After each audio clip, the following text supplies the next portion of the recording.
This is Loam. It's a mountain biker's version to what skiers search for when they call powder. It's loose dirt, but underneath there's loads of grip.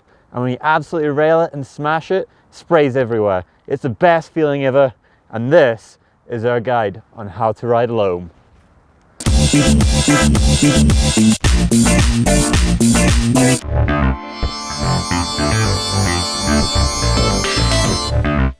This is a perfect example of a loamy straight into a fast right-hander. Just look at the dirt there. It's so loose, and to be braking on this, you're actually really going to find that you're going to have to use your heels. You're going to really get back over the bike, lean right over the bike, and that's going to put all the traction on the rear wheel. If you're using that front brake too much, you're actually going to find that it's not digging in and the bike's just moving away forward from you. So you just want to be using the rear brake a lot more and just modulating on that front brake so it's slowing you down in time to absolutely rail that corner. And if you get it good, you're going to have roost flying everywhere.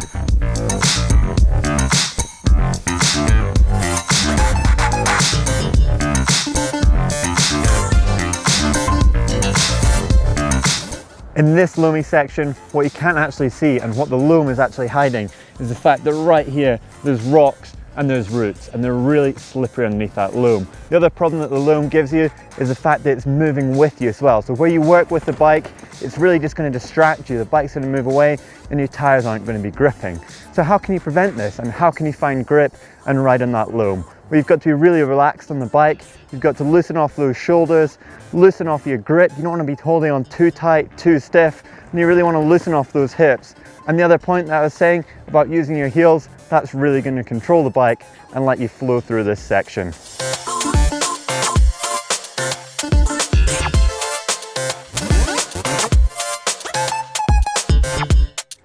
Finding grip in loam can often be one of the biggest challenges, but where do you get that grip? Well, you get your grip from your tyre, and I've got one right in front of me right here. There's actually 2 points in the tyre, so if you actually think the centre section right here, that's where you're going to get all your braking done, and that's what's really going to slow you down.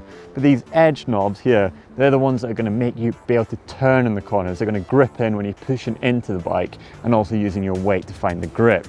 So you've got to really make sure that you're splitting, you're braking, and also you're cornering when you come into the turn. Coming into this sharp turn, you can actually see that there's a lot of loam underneath it, and this is going to be your braking zone. You really just want to be using those center knobs. You want to be really digging your heels in, getting your weight over the rear tire, and that's what's going to slow you down. So I've actually got into the corner now. I've done all my braking, I've used those center knobs. It's now time to use the side knobs, which are really going to dig into that dirt, into that loam, and find where the grip is. If you actually start using your braking as well, it's okay if you're not too confident to just feather the brake, but any sharp movements is really going to disrupt the forces that you're using, and they're actually just going to push that tire away, and that's when it's doing 2 jobs instead of 1, and you're going to lose grip, you're going to lose flow, and you're not going to get into the next section fast. This technique applies to almost every corner, but it's essential to use it in loamy turns because there's less grip.